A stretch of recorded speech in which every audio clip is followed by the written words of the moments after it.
During the scientific revolution of the 17th century, many great thinkers of the day furthered technology and reasoning significantly. Almost every field of research was expanding faster than ever, including mathematics. Calculus, a noteworthy field of mathematics, developed during this time period and has been applied in many ways since it emerged. Today, we apply calculus discovered during the scientific revolution in everyday life, in fields such as transportation, population modeling, and rocketry. Without the innovations calculus brought to the table, life as we know it in the 21st century could never exist. We have one man to thank for all of the innovation that this mathematical tool has brought us. Sir Isaac Newton was a person who discovered and finalized calculus through his fundamental theorem of calculus. Archimedes of the 3rd century BCE was one of the first mathematicians to struggle with the concept of infinity in his work, specifically with the method of exhaustion. This method involved using right polygons, shapes with equal side lengths and angles. In order to calculate the area of a circle, he reasoned that a circle can be compared to a polygon with infinite sides, because a greater degree of accuracy was achieved by using a larger number of sides. And therefore, if he could find the area of a polygon with infinite sides, he could calculate pi, a test that mathematicians had been trying to compute for centuries. Although he may not have realized it at the time, Archimedes was a forerunner of the development of the concepts of limits and infinity. It wasn't until the 14th century that these ideas were formalized through the basic version of integration and derivation. A derivative is an equation which expresses a rate of change of a function. For example, velocity is a derivative of position, and acceleration is a derivative of velocity.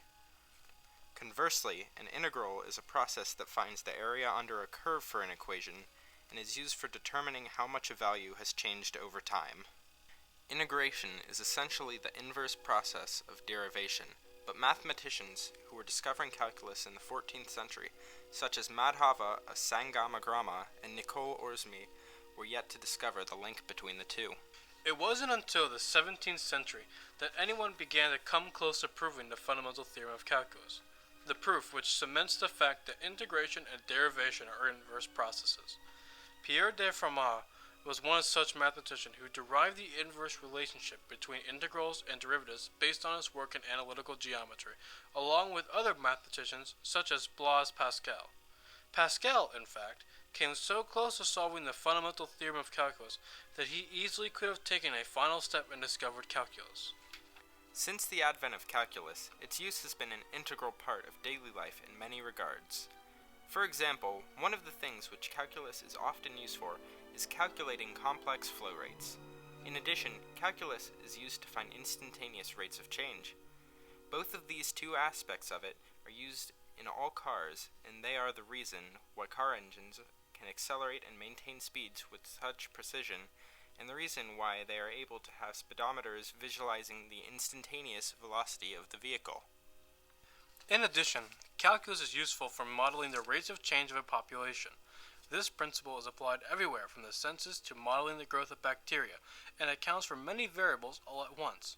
Without the insights that calculus provides, it would be nearly impossible to accurately describe the changes in a population size over time. Calculus is even the mathematics behind all of the missions to the moon. In this application, calculus allowed scientists to maximize efficiencies of rockets in aspects such as size, shape, and fuel ratios. In addition, calculus provided the possibility to calculate the thrust a rocket needs to generate in order to fly, taking into account variables such as fuel loss, momentum, in addition to velocity and mass. Calculus is the reason why technologies we take for granted today are able to exist, and we owe all of this success and innovation to one man, Sir Isaac Newton. Sir Isaac Newton was the true founder of calculus. Though some came before him, he was the man who put all the pieces together and had a complete and comprehensive proof of the fundamental theorem of calculus. The fundamental theorem of calculus states, in a sense, derivation and integration are inverse processes. This proof is the basis of many further proofs involving calculus, in addition to being applicable in many situations, and truly is the cornerstone of calculus used today. Newton began his discovery of calculus where his predecessors left off. Historian Anne Rooney writes that Newton began with his idea of calculus, which he called fluxions, but at first did not publish his discovery. Newton reached his first idea of fluxions, or instantaneous rates of change, not by mathematics alone. Eli Moore, an adjunct mathematics professor at the University of Loyola Chicago, writes that Newton was guided by his intuitions of the physical world, which guided his discovery of calculus. Newton's physical approach to calculus allowed his ideas to be easily digestible and readily applicable to the world. Despite this great discovery, Newton was still hesitant to publish his work to the public. Newton did not publish his work at first because he was somewhat indifferent to the praise he would receive, and was focused on discovery over fame and glory. Mathematics PhD David Berlinski writes that Newton did not publish his work until he was pressured to publish it, and that his publication, De Philosophia Naturalis Principii Mathematica, secured his enduring reputation as the author of the greatest scientific work in history. This document covered many different aspects of calculus, including not only Newton's fluxions, but also his idea of limits, a number which a value comes close to but never goes to beyond, nor in effect attained till the quantities are diminished ad infinitum. Newton had made a name for himself with his proof. It quickly rose through the ranks to be known as one of the greatest and most recognizable mathematicians of all time, and even redefined the field of mathematics itself through his document. Historian and mathematician Amir Alexander even argues that Newton's calculus spread far and wide, transforming the practice of mathematics and mathematics sciences. Truly, Newton's discovery of calculus advanced science and mathematics invaluably.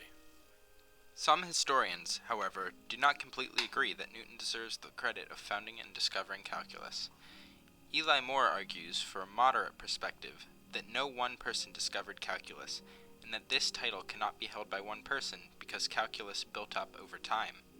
For example, Moore argues that mathematicians such as Isaac Barrow, James Gregory, and Gottfried Leibniz all contributed significantly to the development of calculus, and each should be remembered in conjunction with Newton to build a full view of the development of calculus.